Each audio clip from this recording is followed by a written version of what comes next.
Ranking the best Gridiron Guardians in Madden 23. We're back here with another promo reveal. Today we just got Gridiron Guardians Part 2. Now one thing I'm not going to do is go over these 91s. I feel like they're all pretty awful. I mean, the guard is probably the best one, Will Hernandez. Like, he's decent. If we look at the left end right here, you can see he can't really rush the passer. If we look at Christian Harris, again, like, we can't really see his zone. His play rec sucks. He's not a pass rusher. And then finally, DJ Chark would have been good, but they only gave him 91 speed. So I feel like all these cards are awful, and I really just didn't want to waste y'all's time. With that being said, though, we got the first card right here, Mike Onwenu. So he has 92 pass block power, 87 pass block finesse, 92 run block. Those are the only rings that matter for offensive linemen, and you can see, like, they are substantially lower than his 94 overall. He does get 0 AP Polar Elite, though, so he's a lineman that gets a 0 AP ability.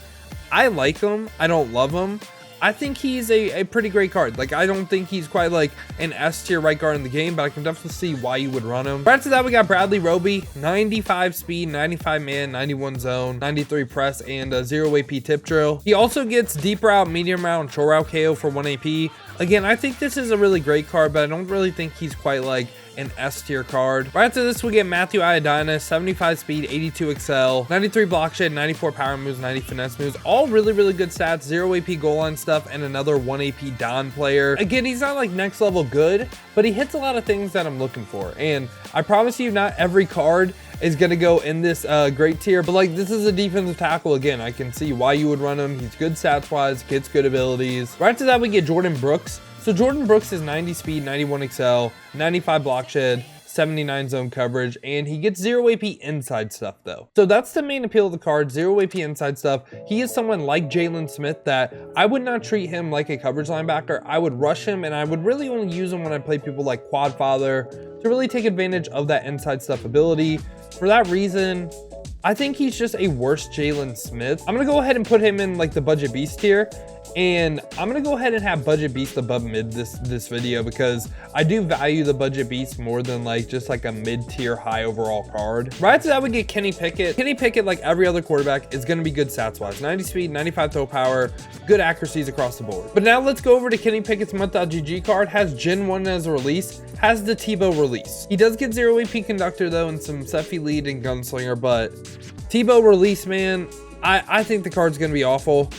I wanted to put him in the budget beast tier, but like, dude, he has the 10 Tebow release. That is by far the worst release in the game. He has potential to be right here if they change his release, but comparing him to Kirk Cousins that dropped in the same promo, comparing him to Dak that dropped in the same promo, he is not on their level. After this, we get Logan Thomas. So Logan Thomas, 94 speed, 90 short, 90 medium, and not really the best run block in the world. For his 0 AP ability, gets 0 AP outside apprentice, which I hate and I don't understand. But this card still can be good. He gets 1 AP short and elite. He's a good tight end, but when we compare him at like the top tier position, right? He's not even on Taysom Hill's level, because Taysom Hill gets 0 AP short and elite. So I think he is, I want to say a budget beast, because he's actually not bad stats wise. It's just the abilities that hold him back.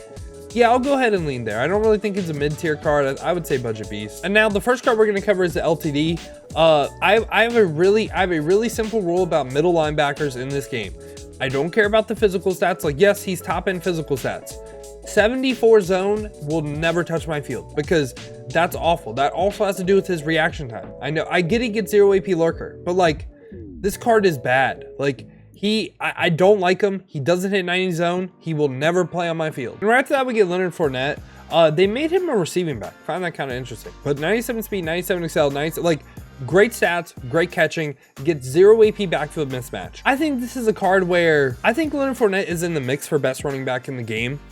Now, do I think he's an S tier player though?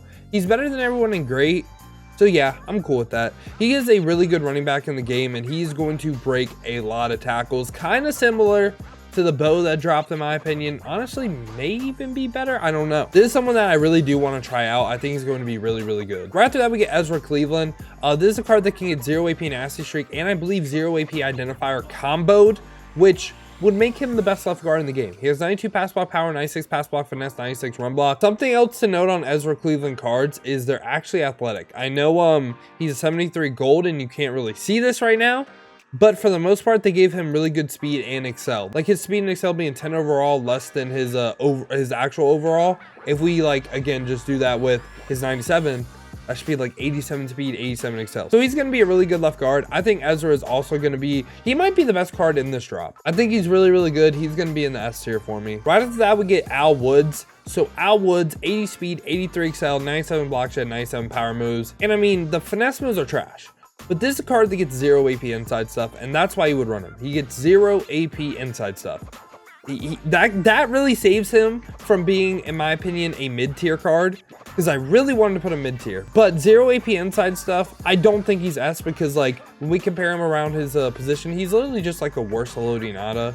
So I'm going to put him like top into great. Again, 0 AP inside stuff is really, really good. Cooper Kupp gets a major upgrade, 0 AP short and elite, and you can also get route tech on this card. 96 speed, great route runnings across the board. And I don't care. I get some people like, oh, they didn't give him 97 speed.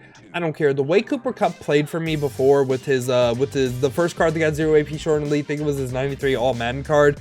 This card is going S for me. This is going to be a card that will be on my team. The way Cooper Kupp has played for me so far this year, he is like a top end receiver in my opinion. And for the last card of the video, we got Aidan Hutchinson. So Aidan Hutchinson, crazy good physical stats. The only thing you have to worry about is the 87 power moves. This is a lineman that can get 0 AP pick artist, also 1 AP edge straight elite.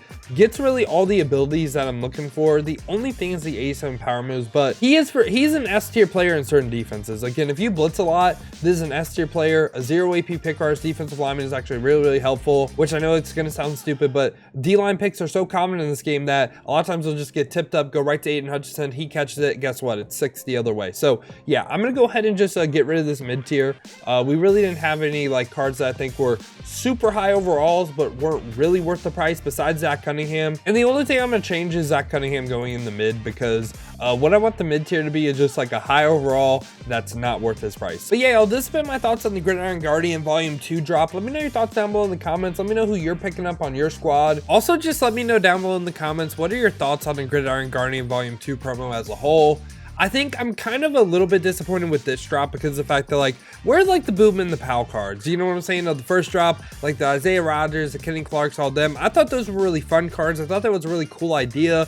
And I mean, overall, like the 94s in this drop too just weren't really like hitting the same. Like we got J-Mo, Derek Stingley in the first drop. I think this was a pretty like mid-tier drop. We got some heavy hitters in like Kupp and Leonard Fournette. But like overall, just not really as exciting as the first drop. But let me know your thoughts down below. If you did enjoy this video though, make sure to leave a like and subscribe to stay up to date with the best cards in Madden 23. Now, if you want to see me use some of these cards live, check the links in the description, hit that Twitch with a follow. We've been grinding the streams over there, so I greatly appreciate that. Now, if you don't feel like heading over to Twitch, if you guys want another video to watch, check this one out right here. I held a tournament with my viewers ranking the greatest Madden cards of all time.